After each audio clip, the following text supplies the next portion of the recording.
El Señor esté con ustedes. Y con tu espíritu.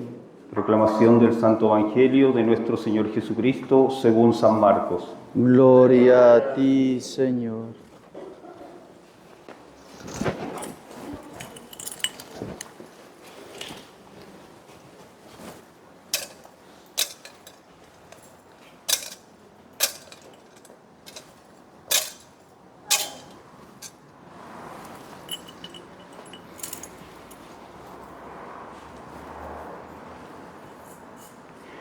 Aquel día, al atardecer, dijo Jesús a sus discípulos: «Vamos a la otra orilla». Dejando a la gente, se lo llevaron en barca, como estaba. Otras barcas lo acompañaban. Se levantó una fuerte tempestad y las olas rompían contra la barca hasta casi llenarla de agua.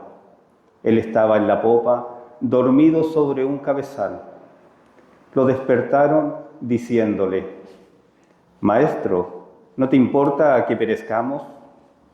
Se puso en pie, increpó al viento y dijo al mar: «Silencio, enmudece». El viento cesó y vino una gran calma. Él les dijo: «¿Por qué tenéis miedo? ¿Aún no tenéis fe?». Se llenaron de miedo y se decían unos a otros: «¿Pero quién es este? Hasta el viento y el mar lo obedecen». Palabra del Señor. Gloria a ti, Señor Jesús.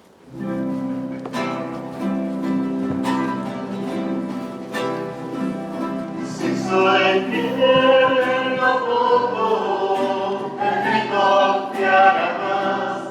Si soy fiel en lo poco, mis pasos guiará. Si soy fiel en lo poco, Él me confiará más. Si soy fiel en lo poco, mis pasos guiará.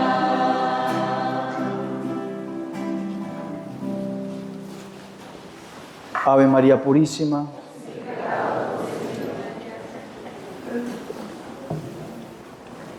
Queridos hermanos, celebramos en este domingo el número 12 del tiempo ordinario y las lecturas de este domingo nos hablan de las aguas, de la agitación de las aguas, la tempestad en las aguas.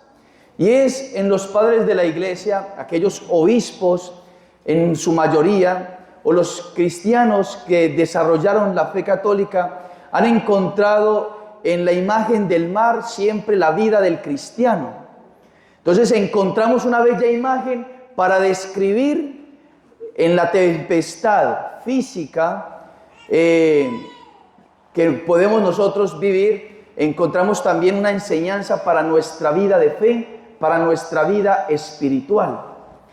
Y entonces las lecturas nos hablan de esas aguas que están en agitación. La primera lectura tomada del libro de Job, el Salmo que también nos habla de esa agitación de las aguas, y por último el Evangelio.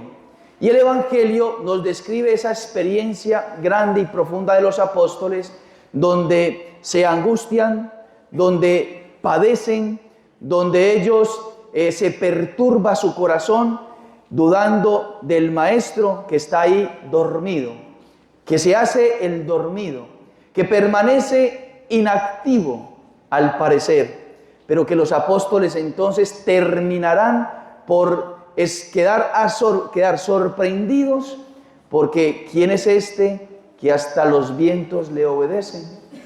Pero entonces, ¿por qué Dios en esta lectura del libro de Job vemos cómo el Señor permite en la vida del cristiano tormentos, sufrimientos?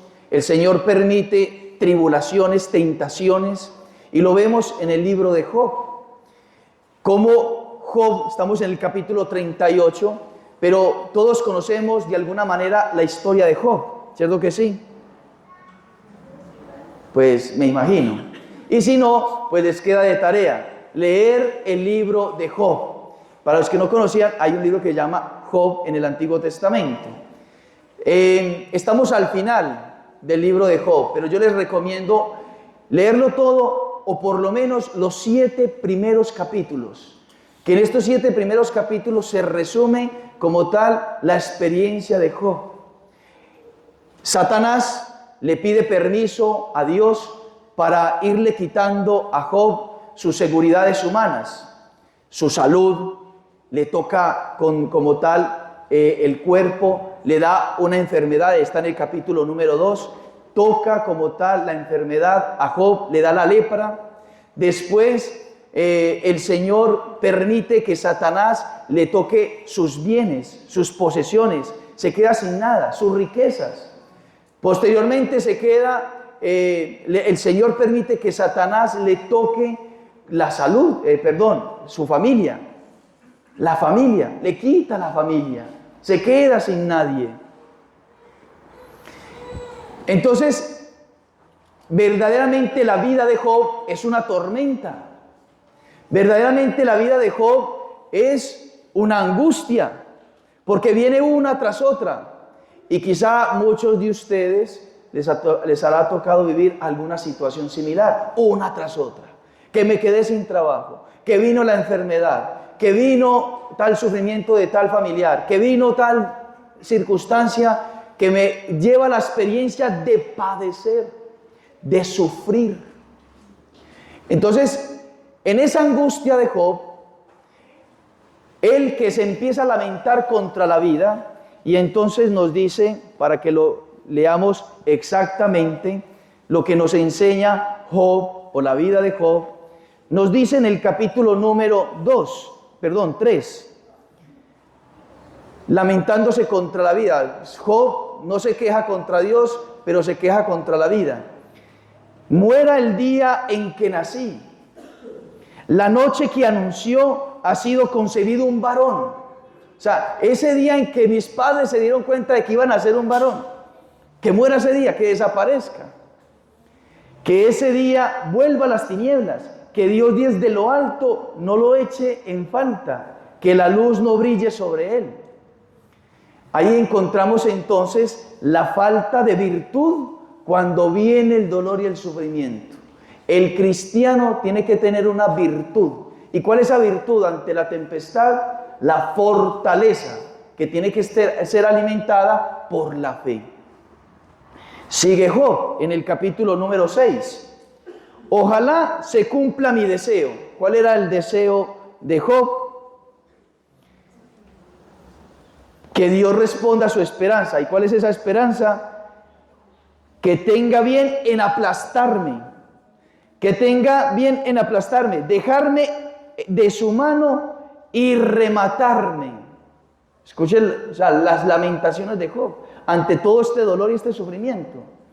Y después en el capítulo número 7, versículo 15, dice Job: preferiría morir estrangulado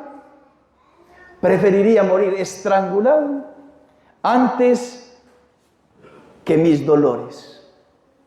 Prefiero estar muerto antes que soportar los dolores. Y esa es la falta de virtud de Job en el dolor y en el sufrimiento. Él perseveró como tal, él pudo perseverar en otras cosas, no nos vamos a detener en eso, pero se lamentó ante el dolor y el sufrimiento. Muchas veces quizás nos ha pasado a nosotros, o quizá muchas personas de ustedes se han portado con fortaleza, se han portado con fe ante Dios, en que nunca han dudado del amor del Señor y han permanecido firmes en la fe, diciendo: Dios me ama a pesar de estos dolores, a pesar de estos sufrimientos. Pero entonces, ¿Dios por qué permite tales dolores y tales sufrimientos? Podríamos preguntarnos. Si Dios nos ama, ¿alguno de ustedes tiene la duda de que Dios le ama? En este momento no, pero quizá en la tribulación, quizá en el dolor, ahí sí viene de pronto el enemigo a decirle: pero es que usted es hijo de Dios y usted sufriendo, pero es que usted como tal cristiano va a la misa los domingos o incluso en la semana, y usted hace novenas y reza el rosario, y mire cómo se murió su familiar. Y entonces Dios le ama, y esta falta de trabajo Dios le ama, y esta falta de salud, vino la enfermedad, un cáncer, y cualquier otra situación, y Dios te ama en estas circunstancias. Entonces, ¿qué Dios es ese? Viene el enemigo a poner su semilla de duda, de incredulidad, de falta de confianza, de falta de fe en el amor de Dios, en del cristiano. Y entonces es bella la imagen que el Señor nos da en el libro de Job, en el capítulo número 38, porque el Señor le habla a Job diciendo: ¿quién encerró con 2 puertas al mar cuando él salía a borbotones del vientre materno? Cuando le puse una nube por vestido y por pañales densos nubarrones. Estaba hablando poéticamente el Señor. Yo tracé un límite alrededor de él. El Señor trazó un límite al mar. El mar no puede pasar de la playa. Eso es evidente, eso no nos asombra, pero es magnífico. El mar no se sale. ¿Y por qué no se sale? Porque Dios ha establecido un límite. No porque sí, porque Dios ha establecido un límite al mar, al agua, a las olas. Y entonces dice el Señor: le puse cerrojos y puertas y le dije: llegarás hasta aquí y no pasarás. Llegarás hasta aquí y no pasarás. Aquí se quebrará la soberbia de tus olas. No sé si alguno ha tenido la experiencia de ver por televisión o físicamente una majestuosa ola. Olas de 10, 15 metros y que se levantan majestuosamente, que si cayera eso y se saliese del mar, pues arrastra con todo. Eso es lo que conocemos como tsunamis, ¿no? Que hay veces que el Señor permite. ¿Y por qué lo permite? En su sabiduría, por razones divinas, por razones sobrenaturales, permite Dios que se salga al mar. Pero Dios le ha puesto un límite, tanto es así que el mar se devuelve. Le ha puesto un límite. ¿Y qué quiere decir el Señor con esto? Pues que su dolor, que su sufrimiento, que su enfermedad, que su tristeza, que sus lágrimas, que sus perturbaciones, sus angustias, sus vacíos, tienen un límite. Un límite. Son pasajeras. Son pasajeros. No duran para siempre. Terminarán. Terminarán. Y es lo que entonces nos viene como tal a enseñar esta vida de Job. Job tuvo el dolor de Job, el sufrimiento de Job, como tal, los padecimientos de Job tuvieron un límite y el Señor después recompensa, bendice. ¿Acaso no es la vida de aquel hombre de Nazaret que vino a ser atormentado, que vino a salvarnos, y entonces se levantaron las olas de este mundo y de Satanás para moverlo de un lado para el otro, y él permaneció en paz, en tranquilidad, asumiendo nuestra redención? Y estando ahí en la cruz, el Señor entrega su espíritu en la voluntad del Padre. Viene el dolor, viene la pasión, viene la muerte, pero al tercer día resucitaré. Resucitaré. Y cuando el cristiano afianza, enraiza su fe en esa resurrección, tiene la esperanza, la certeza de que todo dolor, que todo sufrimiento, que toda angustia, que toda enfermedad, que toda lágrima tiene un límite. Después de eso viene la resurrección. Y entonces nos habla como tal el Salmo de una verdad sorprendente. Si es verdad que el hombre sufre, si es verdad que el hombre padece, mucho más verdadero es lo que cantábamos en el Salmo.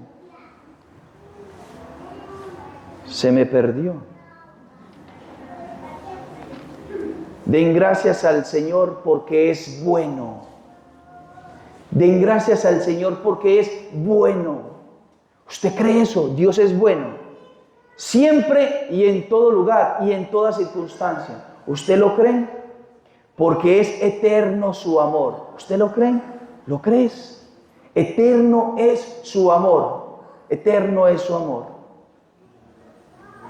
Y eso nos lo va a traer como tal para que lo entendamos a colación, la vida hermosa de Jesús en relación con sus más grandes amigos. Aparte de los apóstoles, el Señor tenía unos 3 grandes amigos, donde Él iba a reposar, donde Él iba a descansar.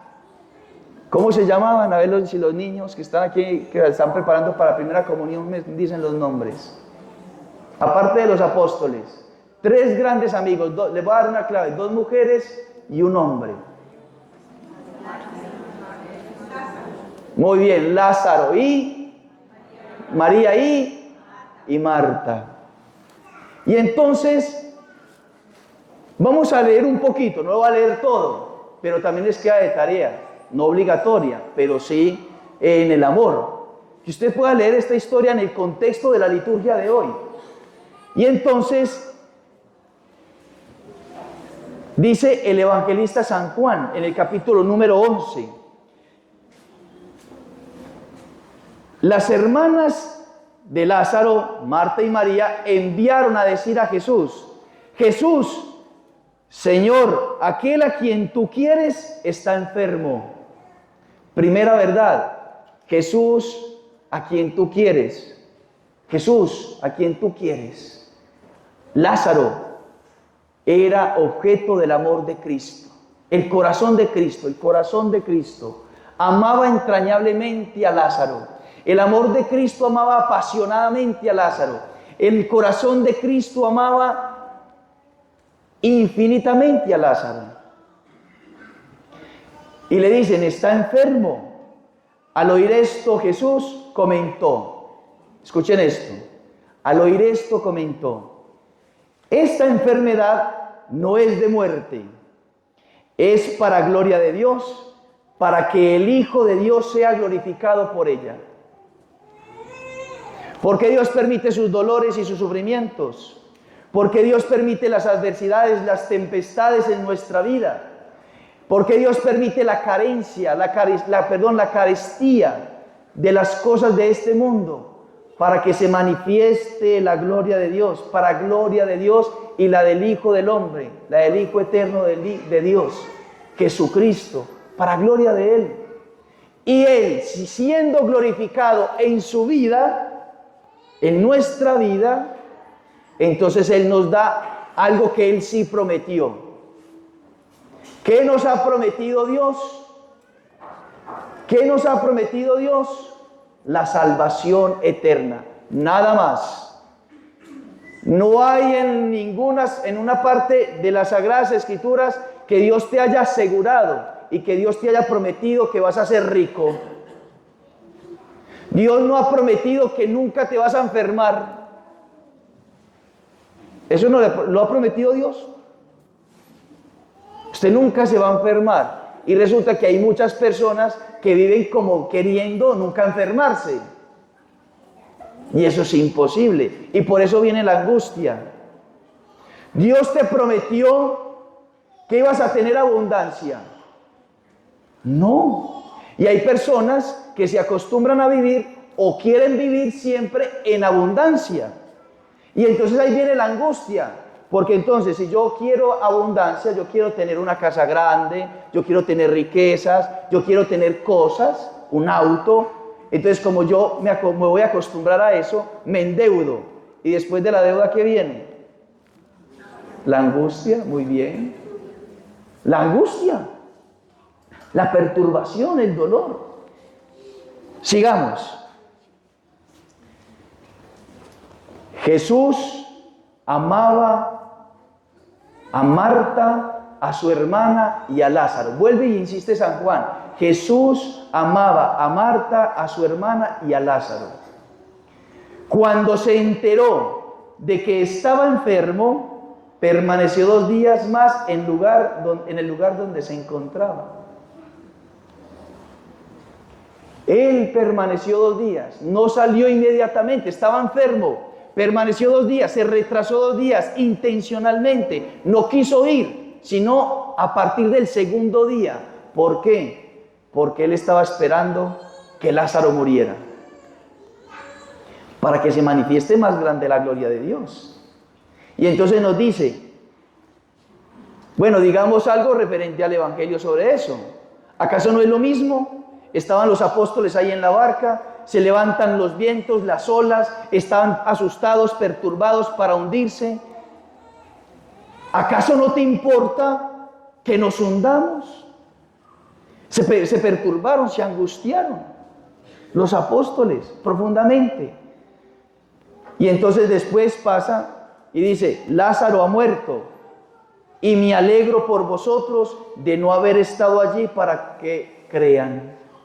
Esto es tremendo lo que dice el Señor. Le dicen, ha muerto, me alegro. Murió Lázaro, me alegro. ¿A usted le dio esa enfermedad? Me alegro. El Señor se alegra. ¿Por qué se alegra? Porque quiere tu salvación, porque quiere tu santificación, porque quiere tu purificación, que participes de Él, con Él y para Él por toda la eternidad, por toda la eternidad. Por toda la eternidad, y por eso se alegra. Y entonces Cristo quería más la vida de la fe, la vida sobrenatural, la vida de la gracia en Lázaro, en Marta y en María, antes que la vida biológica.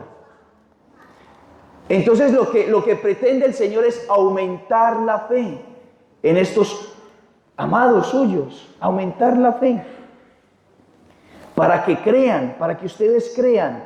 Me alegro de no haber estado allí, para que ustedes crean. Dijo Marta a Jesús, Marta a Jesús, si hubieras estado aquí, no habría muerto mi hermano. Esa es quizá la queja de los apóstoles. Si estás despierto, no estuviese pasando esto. Si tú estuvieses conmigo, Señor, pues no estuviese padeciendo yo estas cosas, no estuviese yo sufriendo, no tuviese esta enfermedad, esta carestía, este problema, esta dificultad familiar, de pareja, con mis hijos, cualquier sufrimiento.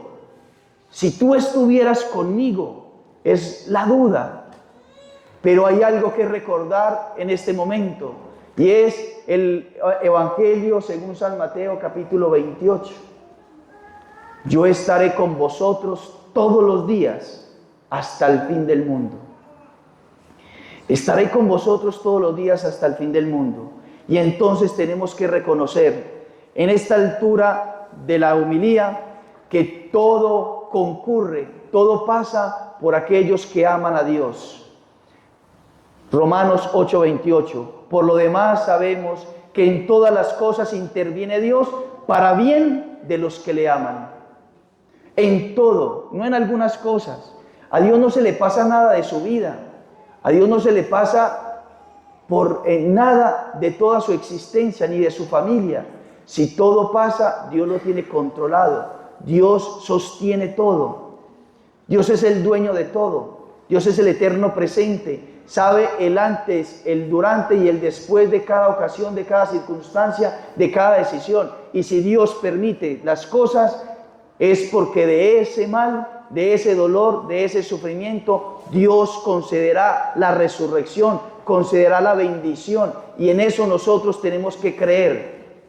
Me alegro de no estar allí para que ustedes crean. Para que ustedes crean verdaderamente que yo soy el Hijo de Dios. Y entonces el apóstol San Pablo nos consuela el corazón con una verdad impresionante en el versículo 35 del capítulo número 8.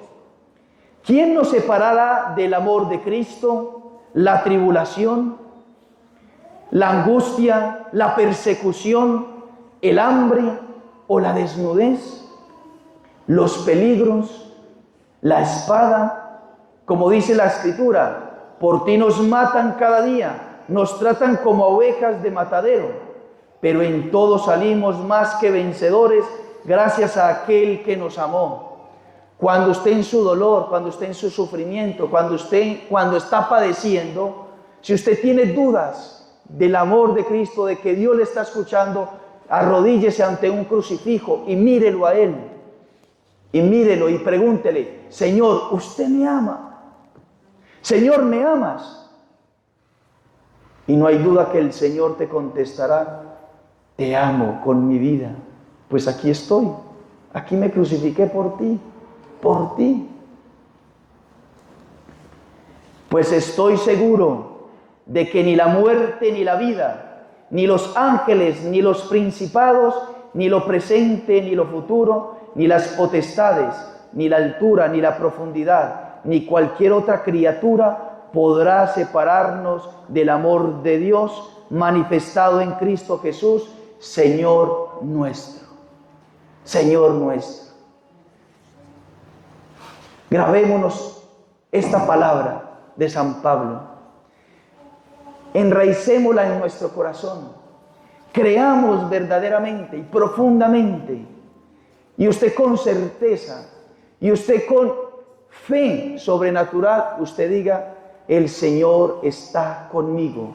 En medio del dolor, en medio de la tormenta, en medio de la tempestad, en medio del sufrimiento, el Señor está conmigo y me auxilia. No duerme ni reposa el guardián de Israel. No duerme ni reposa. Está siempre conmigo. Me está asistiendo permanentemente. Se preocupa de nuestros intereses, de nuestras circunstancias, de toda nuestra vida, de nuestra existencia. Y si todo lo permite para que nosotros confiemos en Él, creamos en Él, crezcamos en la fe y entonces alcancemos la salvación eterna. Queda poco tiempo para que termine el dolor. Queda poco tiempo para que termine su enfermedad. Queda poco tiempo para que termine su pobreza. Queda poco tiempo para que termine sus preocupaciones, sus lágrimas. Queda poco tiempo para que esas tempestades se acaben. Tienen un límite. Un límite. El Señor nos recompensará con la vida eterna. Eso sí nos lo ha prometido el Señor. Eso nos lo ha prometido. Y entonces la esperanza del cristiano es padecer y sufrir con heroísmo, con valentía, sabiendo que por Él lo hacemos. Y es lo que nos va a decir el apóstol San Pablo en la segunda carta a los Corintios. Caritas Christi urgernos, Caritas Christi urgernos. El amor de Cristo nos apremia, nos exhorta, nos impele, nos motiva, nos empuja a morir con Él, a padecer por Él. Y Él murió por todos a fin de que los que viven no vivan más para sí mismos, sino para aquel que murió y resucitó por ellos. Por eso nosotros ahora en adelante ya no conocemos a nadie en criterios puramente humanos. El cristiano no mira la vida con criterios humanos. El cristiano mira con ojos sobrenaturales. El dolor y el sufrimiento se refugia en el corazón de Jesús y le dice, yo confío en ti, yo confío en ti, en vos confío. Tú eres mi fundamento, mi fortaleza. Todo lo puedo en Cristo que me fortalece. Tú eres mi vida, mi felicidad. Eso decíamos en la oración colecta. Él nos estableció en el fundamento de su amor. En el fundamento de su amor. Entonces miramos con ojos sobrenaturales. Si Dios lo permite, es porque me va a dar una bendición mayor, una gracia mayor. Me va a dar la vida eterna. Y si conocimos a Cristo de esa manera, ya no lo conoceremos más así. El que vive en Cristo es una criatura nueva. Lo antiguo ha desaparecido. Un ser nuevo se ha hecho presente. Ya no soy yo Cristo quien vive, ya no soy yo quien vive, sino Cristo quien vive en mí. Carta a los Gálatas, capítulo 4, 22. Queridos hermanos, Él vive en nosotros, padece en nosotros, Él sufre en nosotros, y esa es nuestra paz. Sabemos que todo lo ofrecemos por Él, que todo lo vivimos para Él, porque le pertenecemos a Él. Él nos compró con su sangre en la cruz. Le pertenecen todas nuestras obras, nuestra vida, nuestro corazón. Ofrezcámosla con la esperanza de que no seremos desechados, olvidados. Todo lo contrario. Por eso decimos nosotros una bella oración a la Virgen María, y en ella se resume todo esto. Bajo tu amparo nos acogemos, Santa Madre de Dios. No desoigas nuestras oraciones en las necesidades. Antes bien, líbranos de todo peligro. No nos desoirá. Él nos escucha. Ella nos escucha. Pidámosle a Nuestra Señora, la Virgen María, que tengamos el heroísmo de la fe, en medio de la prueba, en medio de la tormenta, en medio de nuestra barca que tambalea, en la barca de nuestra vida, la esperanza de que no nos hundiremos. No nos hundirán, porque nuestra barca está sostenida por el Pantocrátor, es decir, por Cristo Todopoderoso. Él está en nuestra barca y no se bajará de ella, a no ser de que nosotros le queramos así. Pero estoy con seguridad, convencido de que usted le quiere a Jesús, que usted quiere enraizar su vida en Él. Entonces tengamos esa esperanza, esa fe, y pidámosle a Nuestra Señora que en medio de la prueba esté con nosotros. Ella está siempre ahí. Que así sea. Renovamos